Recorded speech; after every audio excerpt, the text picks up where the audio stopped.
Today we're going to be talking about something that is very, very important that you need to do before buying a property. That's right, we're going to be telling you exactly what to ask the estate agent or seller before you purchase a property.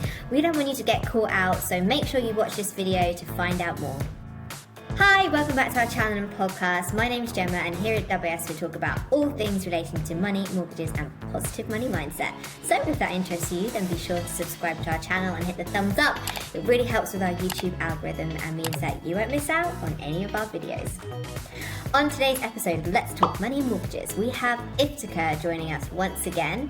Ifti is a trained accountant and mortgage advisor who has been in the industry for over 10 years, and he is also one of the founding directors here at WIS.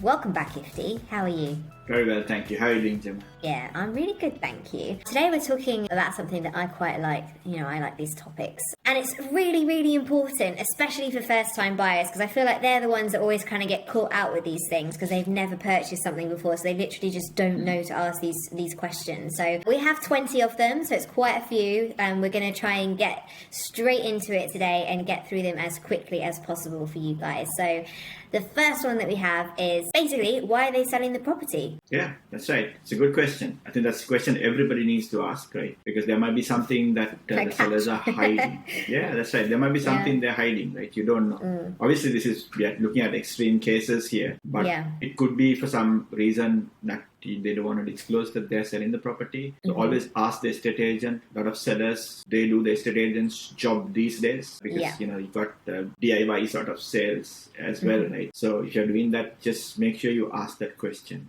And it kind of matters, doesn't it, if they answer honestly, because later on, if there was some sort of problem with a neighbour or something that they're not disclosing, and then you move in and find this out, you can actually file action against them. Yeah, so it's good to know. Okay, point number 2. What is staying in the sale? So what are they keeping at the house or property, right? That's right. I think it's quite important. I've heard of stories where people say, I moved into the house, the tap's gone. I moved into the house, the washing machine's gone. I moved into the house, the curtain poles are gone. I always say curtain poles.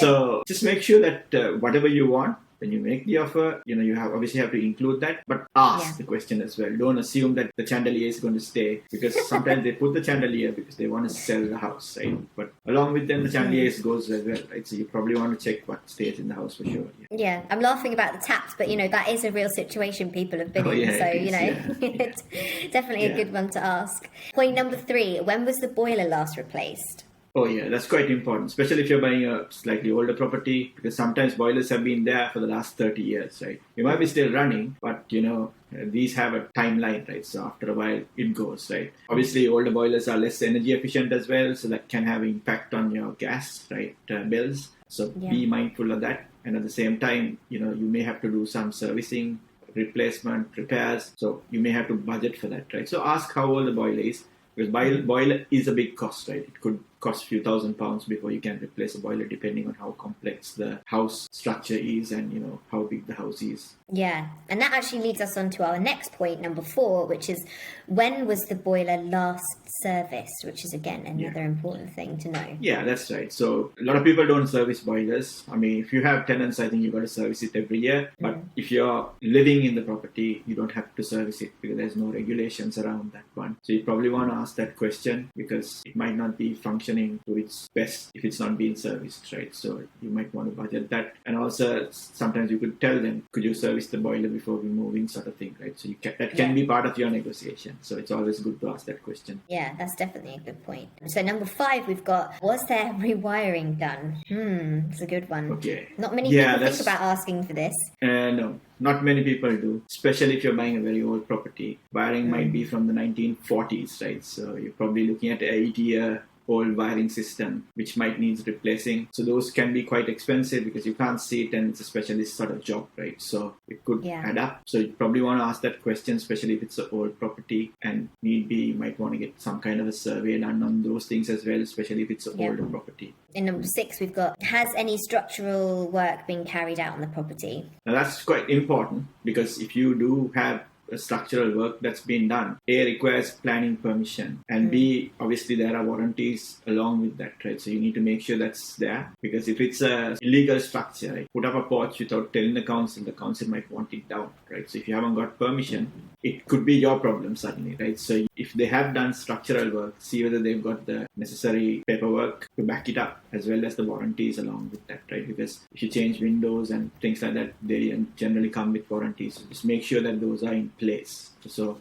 that's why you need to ask this question. Yeah, good question. So number 7, we've got, how long have they had the property on the market for? Yeah, that's mainly for your negotiation. Obviously, as a buyer, you want to pay the lowest possible price. And if the property generally, as a rule of thumb, has been in the market for a long time, it may be overpriced, right? That's why it's been in the market, because otherwise, if it's at the right price or underpriced, it'll go off like hotcakes, right? So it might allow you to negotiate your price, right? So if the property's been in the market for, say, 1.5 months or maybe 2 months, it's been in the market for a while. So you probably have a potential to reduce the price. So that's the reason why you need to ask this question, because it might work in your favor. Definitely. So number 8, we've got, how old is the property? Yeah. Again, with older properties, there are issues that can come up. I'm not saying brand new properties don't have its issues, but with older problems, issues can be quite old and could be costly, like old boilers and old wiring, like we mentioned before. Anything to do with old, there can be structural damages that happens over a period of time. Maybe you might have to change the roofing. So those are questions you want to understand from the seller, maybe through the estate agent, of course, so that you know what they have done to the property after they bought it. So it will help you budget, right? So that's what it is. So you need to ask that question. So if you're not comfortable with the old property, I always recommend do a proper survey, like a structural survey in the property. And then you will get to know whether there are any structural issues that you need to be aware of. And some of these issues, like the plumbing and all that, comes up in some of these structural survey reports. So to make that decision, you definitely want to understand how old the house is, for sure. Definitely. And number 9, we've got, how long has the landlord lived in the property? Yeah, again, this is no hard and fast thing. I'm just sharing some of my experiences. If the landlord has lived for a very short period, there might be something wrong. So that's why they want to move out as soon as they walked in. So that's my sort of gut feel if a landlord leaves early. So you probably want to ask that question, for sure. Number 10, do they have issues with the neighbours?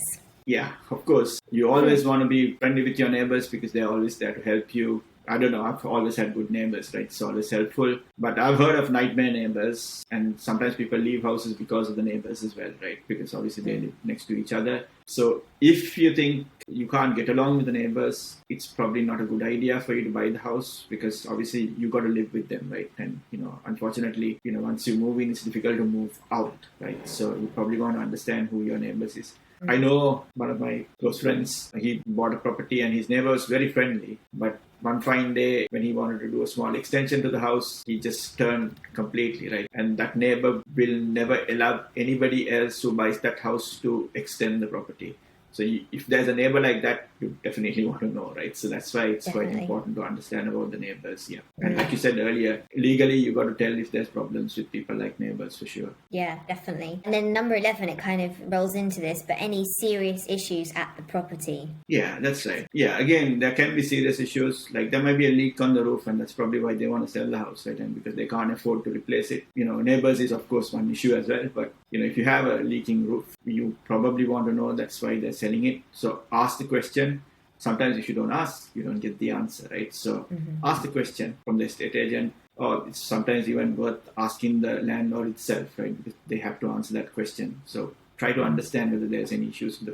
It could be something to do with double glazing. There are general issues around that as well. People sell the houses for those reasons. So you probably want to know that for sure. And then number 12 is, what is the minimum price a seller would expect or really accept? Okay, again, it's down to negotiation. So with negotiation, you probably want to know what the minimum price they will accept. Because sometimes estate agents tell you the answer, right? Say, look, the house is 500,000, but sometimes the estate agent wants to sell the house and move on to the next sale. So they sometimes give you those tips, right? And sometimes if you don't ask, you don't get the answer, right? So if they are selling the house for, say, 100,000, the seller says, I'll accept anything at 90. If the estate agent can give you the answer, you can go with that price, right? And, or maybe something lesser, right? You can maybe start negotiating at slightly lesser and maybe even arrive at a price less than the 90,000, right? So that will help you for sure. So try to ask that question because it might save you a few £1,000s, right? Yeah, definitely. It's worth the ask, isn't it? Even if they don't tell you, it's worth asking. Definitely worth asking that question. Number 13, we've got what other offers have been made. That's a good one because then you kind of can gauge if there's been some good offers, then you might wonder, okay, they really want the asking price here, or that, they're not going to budge.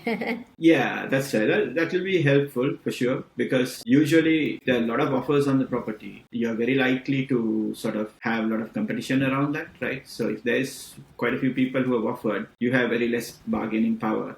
And if you're keen on the property, you might have to offer asking price, sometimes even a little bit more than the asking price. It really depends, right? But if there's less offers, you are likely to be able to negotiate the price, right? So that might be very helpful. Again, estate agents might not give you a straightforward answer to that, but try to get it off them. If you don't ask, you won't get that answer anyway, right? So you probably want to ask that question for sure. Yeah. And if a long gap has happened in between the first offer and they haven't had anything for a while, that also kind of is good to know. Yeah, that's right. It helps your negotiation because that means the first offer, the seller is not happy with it, right? So you may have to offer something a little bit more. Number 14, is the seller in a chain and when will they move out? Yeah, that's a very important question. If somebody's in a chain and if the chain is not closed, you actually don't know when you're going to buy this property, right? So that could be a bit of a problem. So you probably want to understand that. So if somebody is in a chain, it could take longer because until the chain closes, that means you buy it from the seller and the seller buys it from somebody else and somebody else has to sell to the other seller who's buying as well. So, it can get very complicated and chains usually move as fast as the slowest person in the chain. I always tell people this, right? So if you're in a rush, you have to move to a particular area, new school term begins, or if you are thinking of moving with a new job, it may not work for you. So always ask that question. And sometimes if somebody says they're moving out fast, you might be able to negotiate the price. They might be going abroad and they might want to sell the house before they go, right? So they might be in a rush to sell the house and you might get a good bargain, right? So that will help you with that as well. So always try to understand how much of a rush your seller is in and whether there's a chain involved, right? Thanks, 50. So point number 15, has any work been carried out on the property? Yeah, so if any work has been carried out, I think we need the warranties in place, right? So that's the reason why you need the works carried out. For example, if somebody's put something like a new hob or oven, so you'll have to sort of make sure that, especially if it's integrated, to get the warranties off them. Obviously, earlier we spoke about other things like extensions. But these things are important as well. So if any work has been carried out, like wardrobes, there might be warranties around that. Quite often people don't leave it back if they don't ask the question. So ask those questions so that you have all these things in place. And it could be part of your negotiation as well to get all these things in order. Definitely. Number 16, is this a listed property? Yeah. Listed properties has its own problems. You'll have to get permission from, the councils, etc., before you can do anything to the property, right? Any structural changes at least, right? So internal stuff's fine. So don't get caught out because last thing you want to know is pay the solicitors and then solicitor says, actually you can't do this and that to the house, right? And then it's like, oh, why did I agree on this sort of thing? And you would have lost your money and you wasted your time as well. So therefore, it's a good idea if it is a listed property to try and understand what exactly it is, because otherwise that could cause you problems later, especially if you want to do certain things in the house. So try and understand that. Because it's not just necessarily restricted by what you can do, it's also how you can do it. Like sometimes you have to do it the original way it was done, which can cost you more money, so it's good to know. Exactly. You might have to just paint it white. So you might not like white houses. So unfortunately, you might still paint it white. So yeah, that's definitely good to know. Number 17, we've got council tax ban, which is another thing that's really important because sometimes that can vary quite considerably depending on what area you're in. That's right. Yeah, I know people who pay £300+ for council tax. There may be people who are paying more than that as well, but it's not unusual. So it is a lot of money, especially if you're on a budget, because you can go to the government sites and find out if you have the tax ban, how much council tax you need to pay, right? So it's always good to understand that because, your costs when you buy the property is not only restricted to your mortgage, but also these additional bills, right? So therefore, it's always good to understand how the council tax is because that can be a big number. And then number 18 kind of ties on to this, but what are the bills like? It's such a good idea to ask the current owners, like how much do you pay for electric and gas and like... Definitely. I mean, you can get an indication looking at some of these private websites. I think website like Zoopla tells you roughly what the bills should be in the house. But it depends on how efficient your boiler is, and if there's sort of leakages, it might be more, right? So you probably want to understand this, A, from a budgeting point of view, and B, if you know how much people are paying on the electric and gas, sometimes you know how efficient the house is as well, right? So if you're paying high gas bills, very likely the boiler might be outdated and you might be having to buy a boiler at some point, right? So you have to be a little mindful about that one, yeah. And then the last two are kind of more to do with apartments. So number 19, we've got what is the service charge and ground rent? Yeah, service charge is something which is very common with apartments. And some of the new builds have service charge as well. Don't get caught out by this because service charge can be very expensive, especially if you go to the city. And also with some of the newer apartments, the maintenance cost is very high because, it's made up to a nice high spec. Maintaining it at that level is always expensive, right? So it's not like buying a house with apartments. You always get caught out by this. So just make sure you understand what the service charge is and try to understand how the service charge changes year on year. Ground rent is generally a little bit more cheaper. It's something common to apartments or leasehold properties. You have to pay the landlord who owns the ground will charge you a ground rent. Generally, that's a little cheaper than a service charge. But again, it's a cost, right? So you probably want to include this in your budgeting. That'll help you decide whether this property is right for you in terms of the budget. Yeah, and then number 20 is kind of another one to do with apartments. So how long is left on the lease, which is a good one to know. Okay, yeah, that's something to be very mindful. Because banks don't like short leases. If you have a short lease, it's very difficult to get a mortgage, right? Which means you have to extend the lease. Lease extensions could be extortionate, right? Most of the time it's not, but depending on where it is, it could be extortionate. So don't get caught out. Long lease is better, but otherwise try to understand if you're still comfortable with going with short lease, try to understand how much your lease extension costs, because if it's a short lease, you may have a bill coming your way, right? So just be very mindful of that one. Yeah, definitely. Well, that's everything. Thank you, Ifti. Some more great advice today. I just wanted to put a reminder out there that these points may or may not be applicable to everybody, so please do check with an advisor if they are suitable for you or not. And if you don't have an advisor, I will leave our WS contact details below, as we are always more than happy to help. Another reminder that your mortgage is secured against your home or property, and it may be repossessed if you do not keep up with the mortgage repayments. Thank you for joining us again today. We'll be back next week with another episode of Let's Talk Money and Mortgages. Have a great day, stay safe, and we'll see you again soon.